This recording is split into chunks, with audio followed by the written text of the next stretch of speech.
Bonjour, c'est Capucine et bienvenue dans cette vidéo. Je vais vous présenter 5 exercices que vous pouvez faire pour réduire votre stress.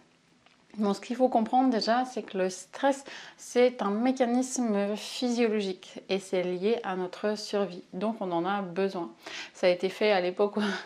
ça a été fait, fabriqué à l'époque où il y avait encore des ours et des léopards et tout ça.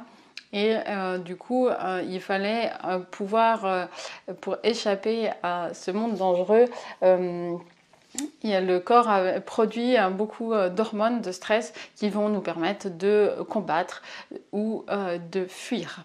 Et donc ça va augmenter plein d'hormones et qui vont affluer dans nos muscles et puis vont nous permettre de...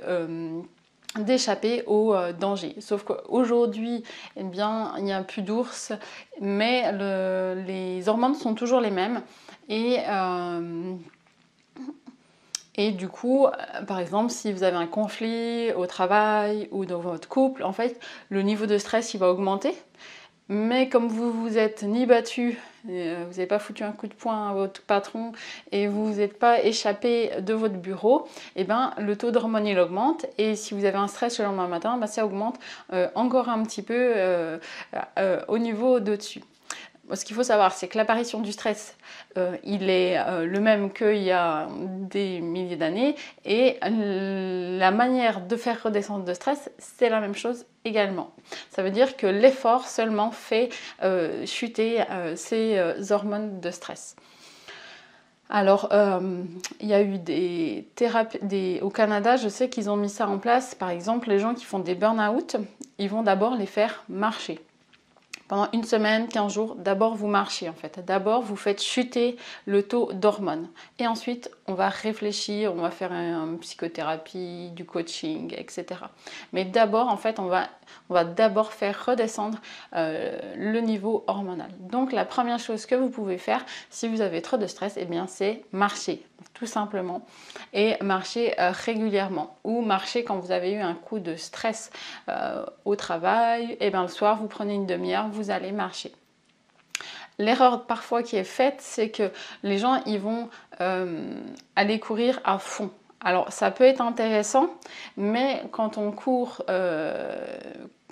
à fond ou qu'on fait un sport à fond, on se sent défoulé, vidé, mais pour l'organisme c'est quand même un stress et il va quand même encore sécréter un petit peu ses hormones, même s'il va en utiliser une partie. Donc sur du long terme, disons que c'est pas forcément l'idéal de faire que des choses intensives parce que du coup l'organisme il peut aller à l'épuisement.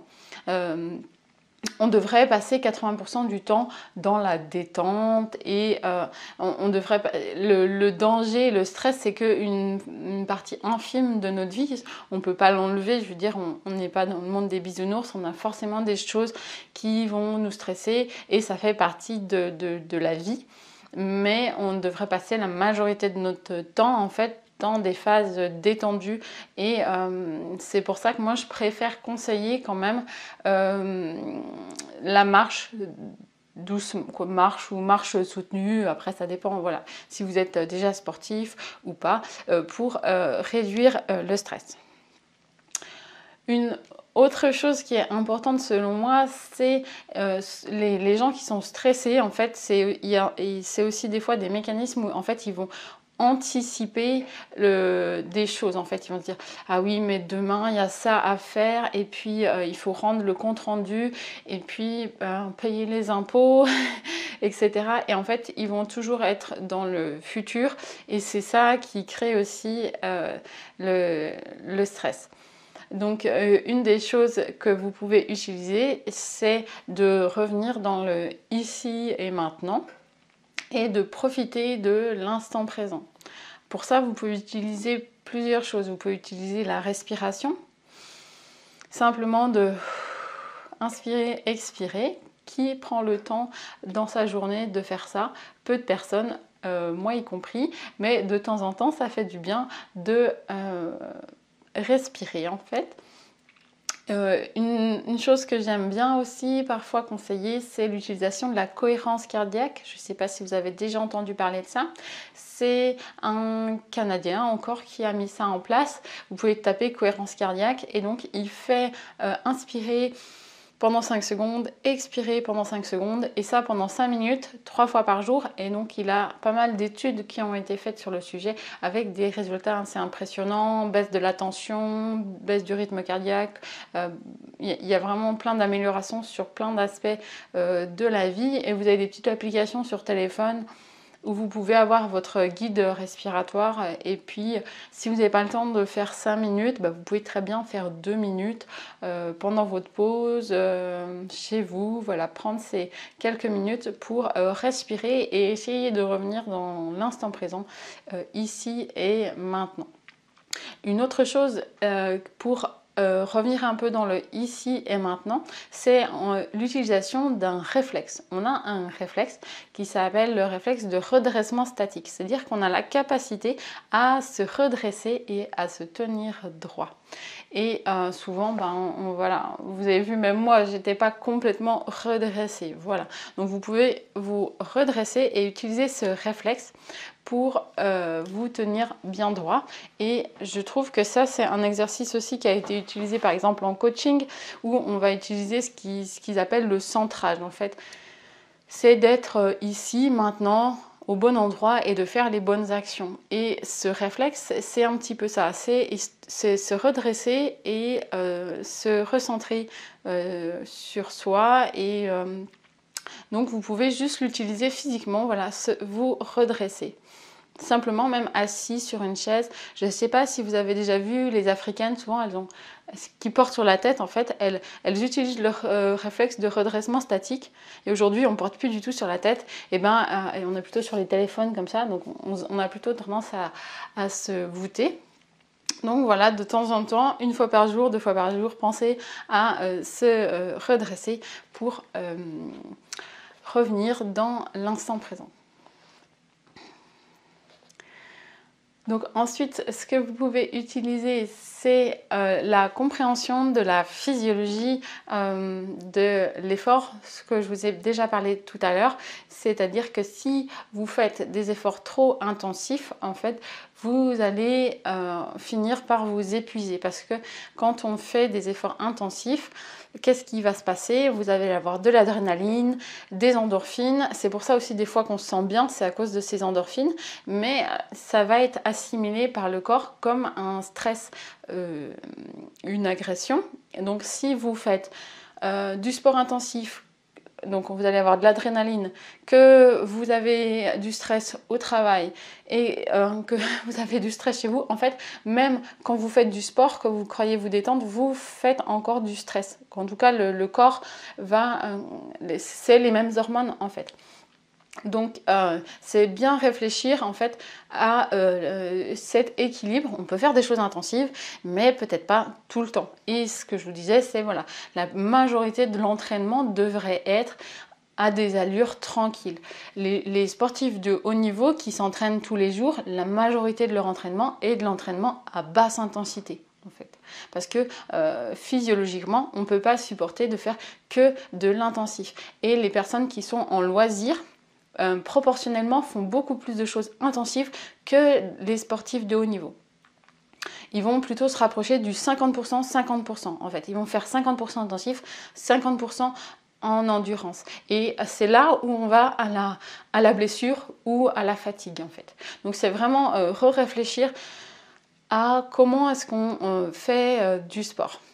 Ensuite, une autre chose, c'est une des postures que j'aime bien, qui a été proposée par Amy Cuddy, qui, voilà, de se tenir bien droit, bien les bras en l'air pendant 2 minutes, qui va augmenter la confiance en soi et augmenter la résistance au stress.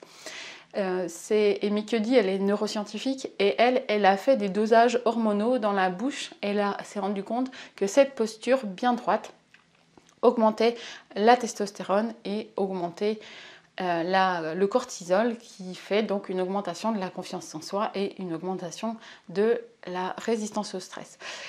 elle conseille de le faire avant un entretien d'embauche, avant quelque chose qui potentiellement est stressant.